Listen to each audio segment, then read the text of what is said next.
Hello everybody, welcome back to 7 Days Live Streams Dev Stuff and Things. All of that was mixed up, but I'll make up for it when later on in this episode, I am going to theorize with proof that I know the year the apocalypse in this game happens. Yeah, it's in the game. And there's a couple of other secrets that I have found. Join me for some tinfoil hat theorizing. These are very long streams, 2 hours apiece, and I have cut them down as far as I possibly can. They have gotten through and redone a whole lot of POIs. Just like they did last time, only this time they also did a whole lot of the POIs that got ignored from the previous one, some that had been on the back burner that couldn't be used because of the new tiling system, and they went through old POIs and did art passes and upgrades to the existing POIs that still exist in the game. Did I miss anything? Also, they went through and condensed some of the POIs, not only smaller footprints on certain POIs that kind of had like long empty hallways, but they also did a whole lot of other stuff and things. So they show a whole lot of the POIs, they show a whole lot of the new doors, they show artwork, they show all kinds of stuff. These things look really, really good in the environment, which means they stressed them and degraded the artwork enough to where it looks pretty doggone cool inside these buildings. They took several of the buildings and made them smaller, so there were less long stretches of nothing going on. The Red Mesa got an upgrade. It is now a tier 5 POI. It should have been a tier 5. Even according to them, they said it should have been a tier 5. But there have also been some changes that they have done to certain tier 5 POIs as they did upgrading.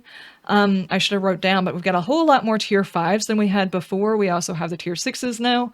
And all of the stuff and things, basically, if you have a tier 1 and you do an infestation quest, it is now a tier 2. Whether or not that changes your actual reward, they didn't specifically say that, but it is assumed that if you did extra work, you get a better reward. Basically, I'm just going to kind of fast forward through this. If I could just play at this at 3 times speed, I would definitely try and do that. It's just easier to do it this way. Basically, this is what I was talking about when they said they condensed down the properties. I think this was a tier... I don't know, he's not pulled up to it. I think it was a tier 2. It might have been a tier 1 POI. But basically, they took areas that didn't have a whole lot of stuff in them, squished them a little bit, added more art to them, made them feel more full, and reduced their footprint and their block count to try and help with FPS. So you can see the footprint has changed a little bit. There's a bit more detail, but the house itself has been condensed down so there's less wasted space. In early alphas, I've watched like Neebs Gaming play Alpha 16, I think it is, but there were some rather large buildings with practically nothing in them. I think their goal is to go around and fix that kind of issue. Yeah, there it is. So that's the old living room. How's that fall? Right. Nobody saw that, okay? I don't want to see that on a video, everybody. You guys didn't see that, right? Everybody. Right. So that's the old. So that's the old living room. How's that fall? Right. Nobody saw that, okay? I don't want to see that on a video, everybody. I fell. Yeah, there's already been 1,000 clips of it. Okay. I'm done with it. Anyway, that just makes Lathan a little more human to me. It's like whenever you think of a developer, it's like, oh, they develop games, and it's like, oh, I fell in my own trap. Now I don't feel so stupid. I mean, I fall in my own traps all the time. The fall that was not actually happening, the fall that none of us saw, obviously. This living room right here has been condensed down into this living room right here.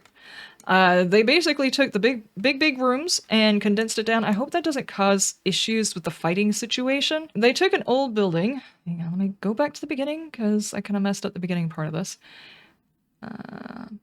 Alright, then they took a caravan / trailer, whatever you want to call it, for wherever you live, and then they took it and they beefed it up and they made better art. Plus they kind of condensed it down and got rid of the big long empty hallways and made it more detailed. In this particular case, they kind of turned it into a raider area. Not that the raiders are going to be in the game, but it looks like it's already been marked by Duke. So I guess you could say we already know who the raider gang is going to be. It's going to be Duke's Casinos. Otherwise, that flag would not be there tinfoil hat theory on. But it's not just that. Whenever we go and look around, first off, I want to know what these purple things are that are on the ground. It's not just that, but apparently over here, they were also target practicing on people, so that's a thing that happened. And there are camps up here, camps here, where they bring in stuff. Basically, storytelling with the POI. Very, very interesting. Very, very cool. And I can't wait to explore some of these areas. They were trying really, really hard to be very, very picky about what they did and did not show. Plus, there's this... One of the things they tried to do is take old POIs that really didn't fit in the tile zones that they had now. I have seen a Zoe Salon, but I'm pretty sure it's because I'm playing in a not normal map. My map has been modified for mods. The Pawn Shop and the Zoe Salon, both are POIs that didn't necessarily fit into the tiles that they currently have. There are specific figurations that they use, and they have to have a certain layout in order to fit into the tile properly. So what they did was, instead of getting rid of either one or just making one and making it too big where it kind of didn't really work, or too small and it doesn't really work, they smushed them together and made a bigger POI. So this is now considered one POI, but you get the whole thing taken in one sitting. So that's pretty cool. And apparently they're telling a story here because Vix is supporting authentic Luigi's, obviously. There was also a whole lot of brotherly love going on inside this particular stream where people were talking about how happy they were to be working at the Fun Pimps. They loved it more than they enjoyed working at any other place like id Software and things like that. And they were just really, really like, oh gosh, these people are great. It's so fun working here. I look forward to coming to work. And I'm sitting here thinking, guys, blink if they're keeping you captive. Are they feeding you? Blink. No, I'm joking. It is really good to find out that the Fun Pimps are very good developers, a developing group, and they treat their employees well. So good job, guys. We as consumers of the product appreciate that the employees enjoy the environment that they are working in. We had a jail that was kind of piddly before. Now, in one of the previous ones, we actually saw a jailhouse that existed in the game already. This is a new one, and apparently both of them are coming with this alpha, and they kind of collaborated with each other to make sure that if one couldn't fit this into their particular jail, the other one could fit it into their jail. This is a tier 5, and I think so is the other one. Makes me wonder what the tier 6s are, or if they're just talking about a tier 5 infestation is technically a tier 6. It's entirely possible because they haven't shown one if they have a tier 6. I think they just added infestation to it at this point because I haven't shown one. I might be wrong. I might be not having patience, but as they showed a whole bunch of POIs and never said that there was a tier 6, I really think they were just talking about the infestations. Here is another one right here. This is an electric company, I think, which looks very, very freaking cool. Lots and lots of detail in here. Let's continue on, because I actually want to get to the theorizing and the tinfoil hat theories and the tiny little things that I saw in world that we could possibly see. Here's another one, the ranger station, and basically they combined two different ranger stations, upgraded the whole thing, made it a higher tier POI because of more zombie spawns, but a whole lot more interest, and all of the stuff and things got added in, all of the art. The new art and stuff. I love these the wrapped barbed wire. That is such a good look for this particular type of game. It is great. This one, we have got the burned out house, the burned out building.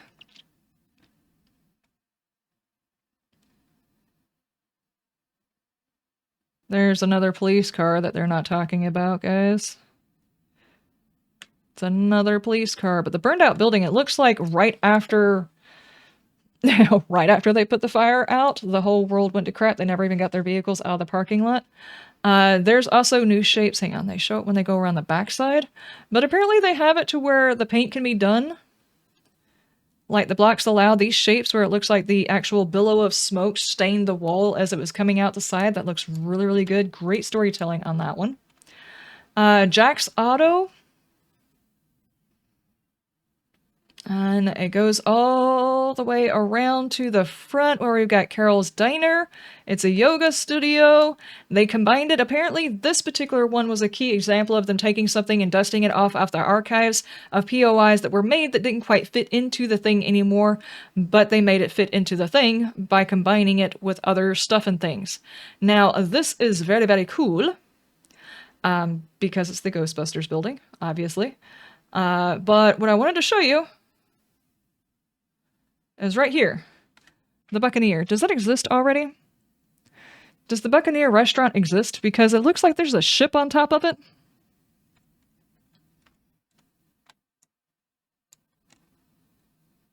See? There's a ship on top of it. Unless I'm mistaken, there's no ship in the game yet. Okay, then we pop inside for a quick look around. I'm just kind of fast forwarding it through, scanning it through. We've all seen POIs. We're going to explore these guys. It's very, very cool. I was trying to get another angle over here. I can see the side of the place, but it's not really showing it, and they are very careful not to show that area. I noticed it a couple of times that they were kind of... There it is. Every time he started looking in that direction, everybody got tense and just kind of waited for him to move. And see, I can see the sails on top of it. I think he got distracted by killing bad guys. He didn't realize he was looking in that direction, because whenever he realized he was doing it, he quickly moved on to another area.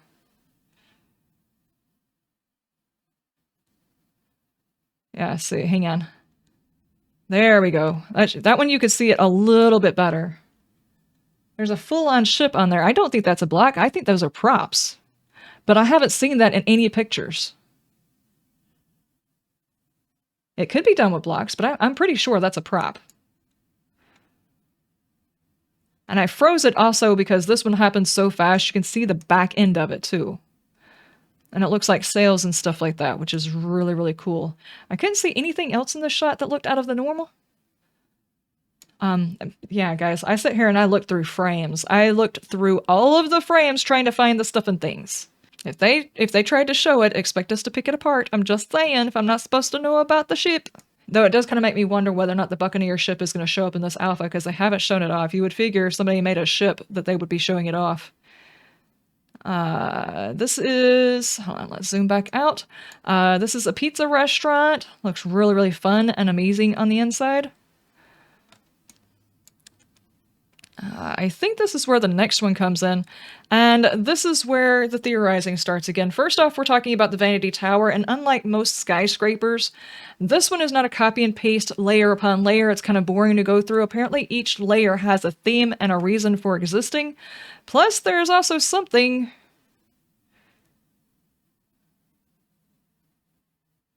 going on the top floor. No clue, but there is something going on. There are things that are going on that floor. Okay, now, if I can get to the part in this video, we're probably like halfway through. I think I can spoil a little bit. Let's see if we can find out or piece together when we think the apocalypse actually happened in our world. Oh, this looks really, really cool. Hang on. Okay. Oh, right here, I also showed the hospital, because the hospital gets a revamp, but they don't show it in here. They did show it on Twitter at one point. So I just kind of highlighted in the background. Apparently it got a revamp. I cannot wait to see that. But over here is a bowling alley that they don't show at all. As a matter of fact, it seemed like they were trying really hard to not show it in any of the shots.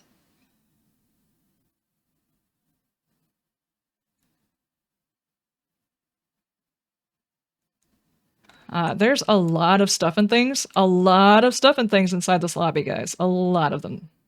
And here we go. The year that I think the apocalypse happened, and why I think the apocalypse happens in 2034. There was a tournament that was canceled in 2034, unless 2034 happens to be the building number. It's entirely possible. But the building number here is like 900 and something. It seems unlikely that this would be 200 and 2034 on this particular building, and it was canceled. Tournament year 2034, Pines Bowling. It just kind of seems to fit. So I think the apocalypse for this world happened in 2034, 2035. So, if we are guessing that, can we assume how long it has probably been since the apocalypse happened? And given the information that we know now, at one point in this game, canned food spoiled, went bad, and you could get digestive problems from eating canned goods. Whereas now, that's actually been taken off. So if we take the normal shelf life of a canned good, which can be anywhere between 5 and 10 years, but it is still good, which means we are 5 to 10 years within 2034, so roughly 2044, 2050 possibly, if we're pushing it way out, is when the time period for this game happens. That is the biggest tinfoil hat theory ever. Here we go. Here it is showing it again. Right over here in the corner. So, guys, I'm calling it. This is when the apocalypse for the world happens. It's 2034, 2035. All right, and then we have got a truck stop. This looks like every truck stop USA. That gave me serious truck stop vibes, because we pass by those. Whenever we go traveling, we either stop there, or there's also another POI that they show later on that gives me serious travel vibes. Let's see if I can scan through to that one. Oh, here's a gift shop. This one is pretty cool. This is the windows I was talking about before. See, this looks kind of like the door. That's the door. I actually think they get a closer look at the door, though. Hang on. Yeah, there's the door again, right there. And that particular window, which is pretty sweet, they do show all the windows later. They did not show the inside of either one of these, but apparently this building and this building were both made with the same pieces, and it's all part of the same POI. It's going to be interesting to go through the gift shop with the little bear. Please, can we decorate our houses with the bear? Can we buy the bear at a trader?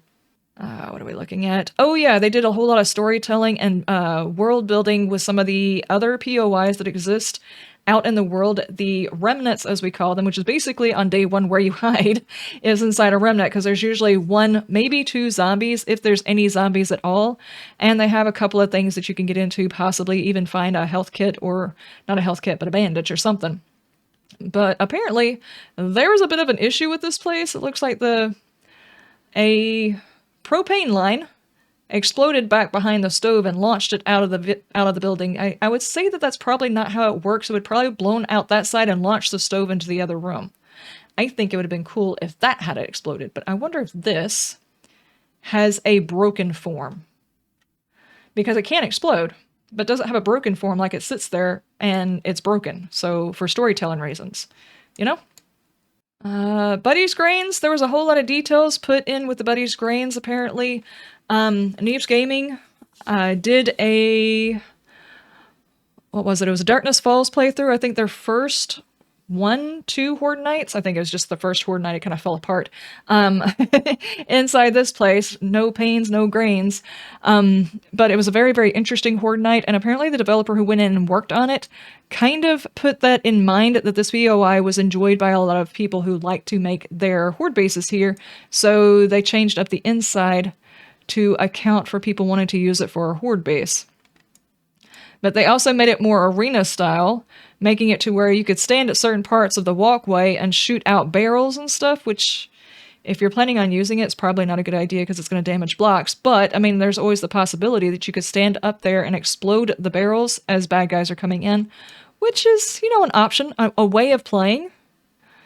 Here's a revamp of Peep's Pub, and it has been combined, and I don't think that they show much of this area. I don't think they wanted to give away all of it. They just showed that it did get the art pass, and the gate over, where? Gate right here was added, and they tried to make sure that certain areas, like right here, now, don't get me wrong, it's really, really cool, but they put an exit back out of the building right next to the entrance. I would understand if it was further into the POI, like on the next level or something like that, but that literally is the entrance right here. But they made it to where you could hit a button and get back outside.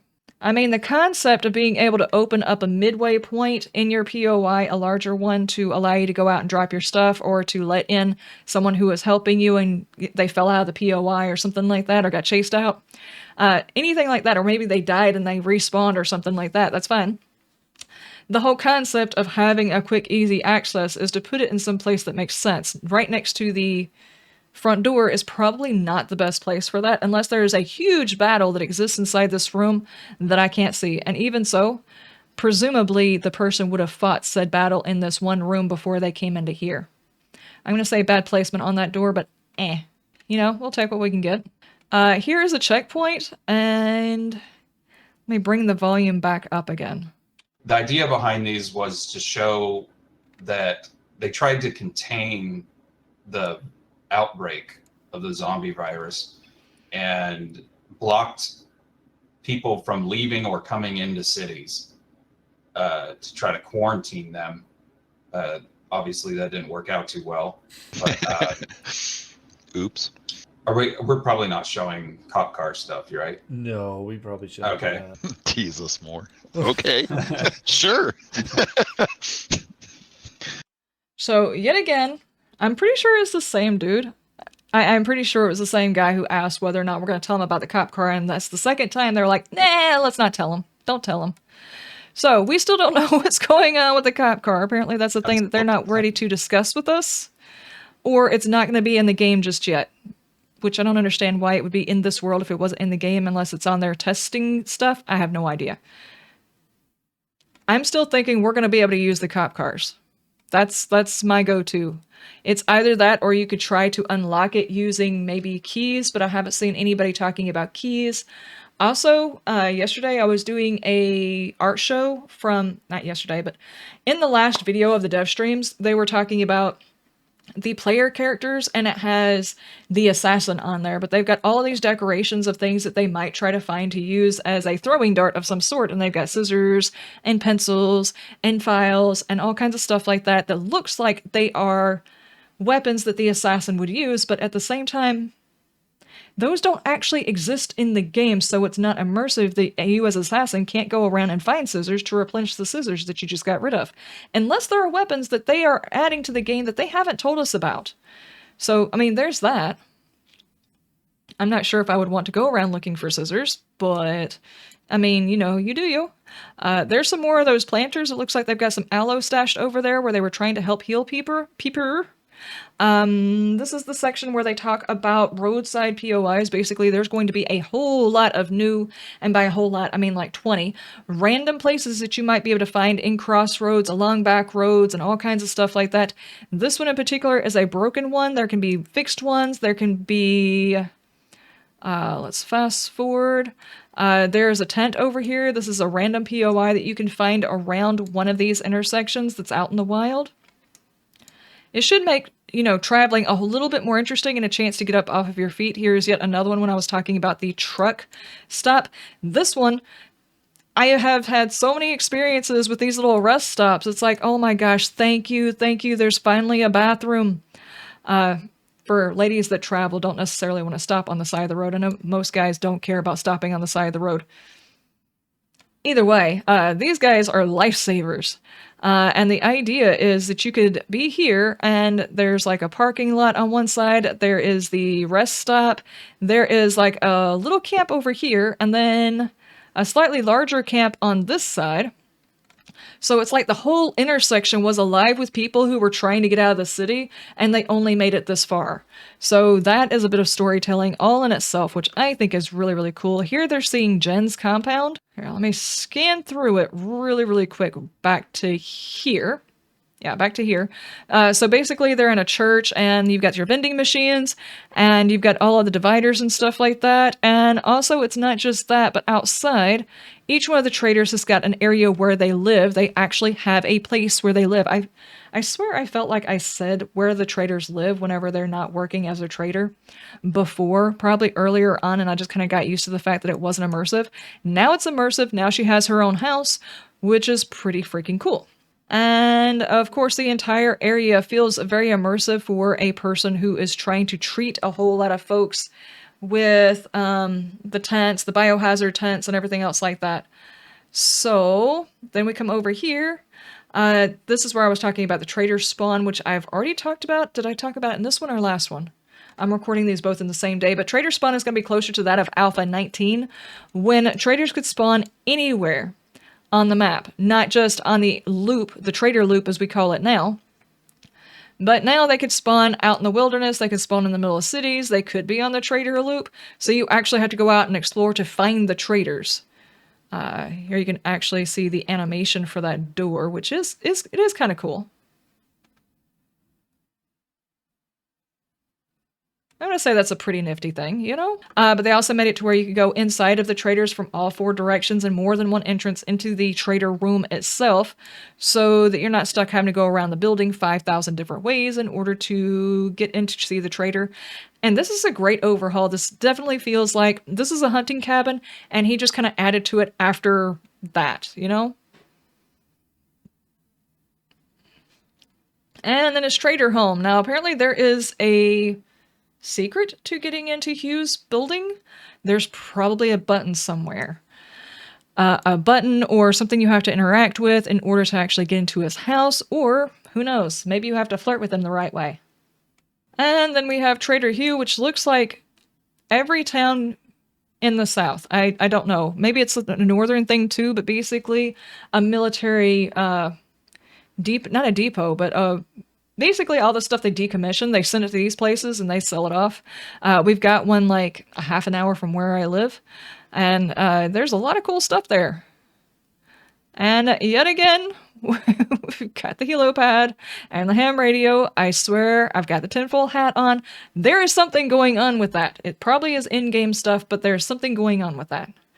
And then we have got all of his stuff. Basically, it's like MREs, it's old military outfits, it's all the stuff and things you could possibly think to put in here. And it also shows off a whole lot of the new artwork that has been aged properly for the game. It looks really nice. It really, really does. It's kind of sad that there's... I just saw 2 of the exact same picture on adjoining walls. They need more pictures if that's the problem. Okay, and then we went to blocks. I'm not even going to get into how many more blocks. We went from a lot of blocks to a lot more blocks. But the main thing is, aside from adding new blocks and the ability to make the windows, now we can favorite certain shapes. So if you're building and there's a certain shape that you're using repeatedly, you actually have a favorites menu so you can easily find the shapes you use a lot. And then all of the different windows, including some stuff and things for greenhouses, which I think is pretty cool. Why are you punching it? Don't do the things. Stop the things. And another thing that they showed about the windows, hang on, let me go back to that. Well, okay. One of the things is the windows are all blocks now and can be upgraded. So if you put in a regular window, you can upgrade to bulletproof glass, and you can also repair your windows. So if you put in a window, a cop spits at it, you can repair it, and then you can even upgrade it to bulletproof glass, which is pretty freaking sweet, especially if they actually fully fixed the broken glass stuff and things. And here we've got... I have no idea how many people were in the chat, but everybody was just sitting here staring at the door open and closing because it's got animations, and it's apparently got animations on both sides. I'm not sure if it's just me, but these doors seem a little too clean. In comparison with everything else, they seem a little clean. For those of you who don't know, that there is a base map that comes with the game along with some pre-gens that they also give you, plus you can generate your own map. But Navezgane is kind of the baby map for the start of all of this, and they have been doing small updates as they go along. This time they try to give some love to Parishton, which still kind of feels weird.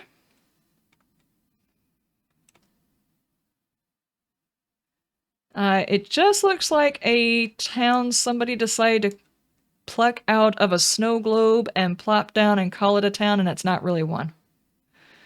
It's, this is a whole lot of municipal type buildings for the tiny amount of buildings that are actually housing people.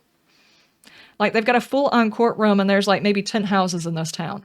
There's no real reason why they would have like full-on buildings like this. They would probably have,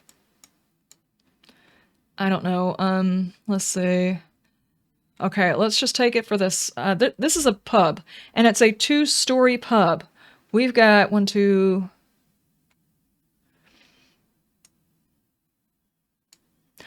3, 4. There's like a small sprinkling of houses. Small sprinkling of houses.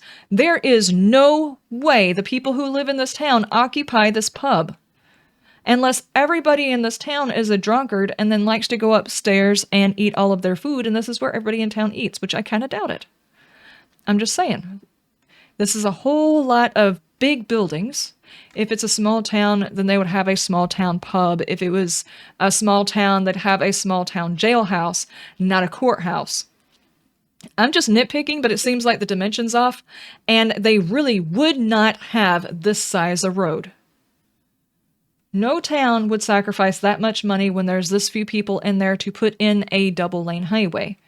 Let's just be honest. And they definitely wouldn't have turning lanes because they would probably have all of one caution sign in between all of those buildings, and that would be it.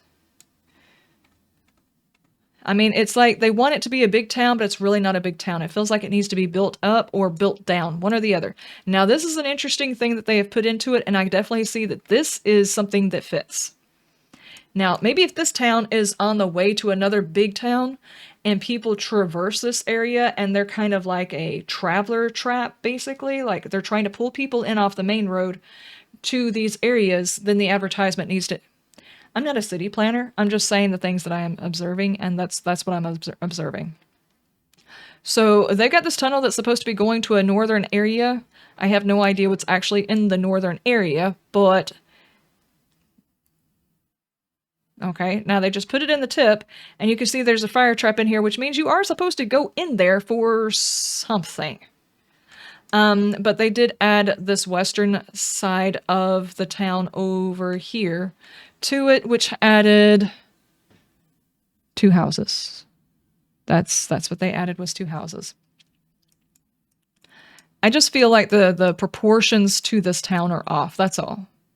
Like, this place is not even big enough to have a car wash. It's not. Yeah, this is even the start of the houses. There's like 4 houses here. I don't know if there's any more on this side of the bridge, but there's 4 houses here. Another one back here, and 2 houses down there. And I think there's like 2 or 3 over here. That's not enough for...